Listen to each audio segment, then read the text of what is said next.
Shalom saudara, jumpa lagi untuk membahas seri ke-9 penggalian surat Kolose dari Kolose 1 ayat 17 hingga ayat 20 yang berbunyi, Ia ada terlebih dahulu dari segala sesuatu dan segala sesuatu ada di dalam Dia.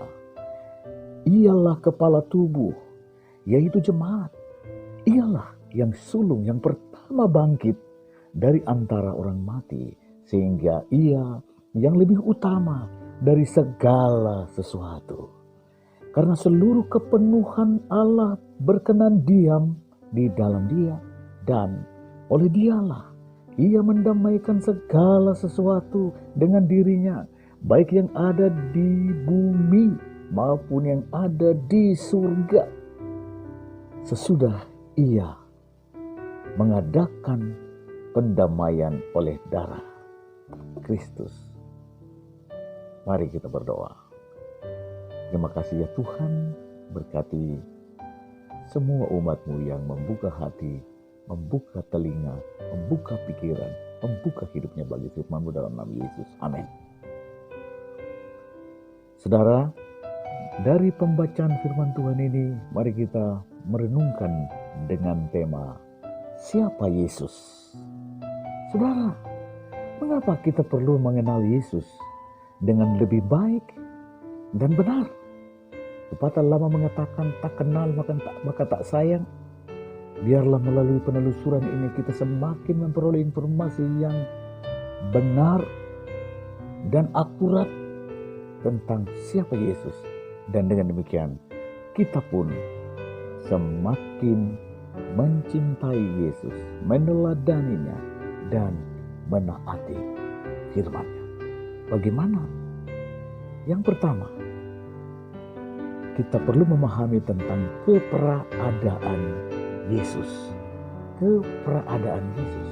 Mengetahui eksistensi Yesus sebelum dunia dijadikan adalah poin penting yang perlu dikedepankan agar kita semakin mengetahui dengan jernih siapa Yesus. Pada ayat 17, saudara, di sana disebutkan bahwa Yesus ada terlebih dahulu dari segala sesuatu, dan segala sesuatu ada di dalam Dia.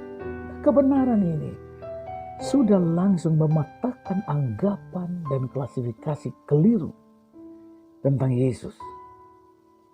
Entah sebagai ciptaan saja, sebagai manusia biasa, sebagai utusan Allah, dan juga sebagai nabi, sebagai pendiri agama, dan sebagainya. Sebab jika Yesus telah ada sebelum segala sesuatu ada, dan segala sesuatu ada di dalam Dia, maka dengan dasar apakah seseorang dapat menyaksikan Yesus sebagai Alfa dan Omega dan sebagai prima causa atau penyebab segala sesuatu? Kedua, kita perlu memahami tentang seluruh kepenuhan Allah berkenan diam di dalam Yesus. Seluruh kepenuhan Allah berkenan berdiam di dalam Yesus. Seluruh kepenuhan Allah dalam bahasa Yunani, pleroma, menunjuk kepada sifat keilahian dan kuasa Allah yang sempurna yang berada di dalam pribadi Yesus.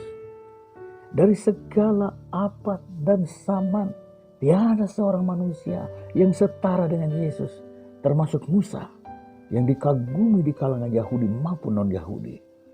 Sebab Musa membelah laut dan berjalan di dasar laut, tetapi Yesus justru berjalan di atas air.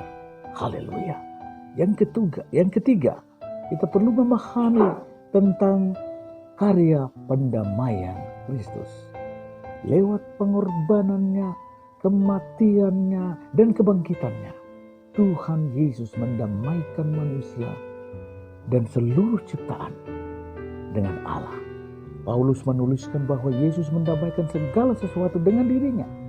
Mengapa dunia dan surga didamaikan di dalam Yesus? Kalau Yesus bukan Allah, bagaimana mungkin hal itu terjadi? Kebenaran ini langsung mematahkan anggapan palsu bahwa Yesus dipertuhankan pada tahun 325 dalam Konsili Nisea. Sedang Yesus sebagai Raja Damai yang membawa damai, mengajarkan damai, dan menganjurkan kedamaian. Kebenaran ini melawan semua sikap permusuhan dan peperangan. Yang keempat, kita perlu memahami tentang Yesus sebagai kepala gereja. Yesus yang dahulu ada, sekarang ada, dan yang akan ada. Yang berkuasa dan memiliki kesempurnaan sifat ilahi yang tampil sebagai Raja Damai, ternyata bermuara kepada gereja dan di dalam gereja. Gereja menjadi wadah sekaligus komunitas basis bagi Allah bertindak dan melakukan karya-karya agungnya di bumi dalam rangka menjalankan seluruh kehendak Allah, dalam rangka upaya mendamaikan dunia dan surga tadi. Karena itu Yesus sendiri tampil sebagai kepala gereja, agar para pemimpin gereja hari ini juga harus tunduk kepada otoritasnya dan melakukan amanat yang Yesus Kristus lakukan dengan penuh bertanggung jawab. Saudara yang dikasihi oleh Tuhan Yesus Kristus, pertanyaan aplikatif bagi kita adalah, mengapa Yesus harus dikenal dengan benar? Kedua, bagaimana Anda bermitra sebagai pendamai dunia dan surga? Kiranya Tuhan Yesus lewat Roh Kudus membimbing Anda menjadi seorang yang mengenal, mengasihi, dan melakukan misi pendamaian dunia dan surga di dalam dan melalui gerejamu saat ini. Amin.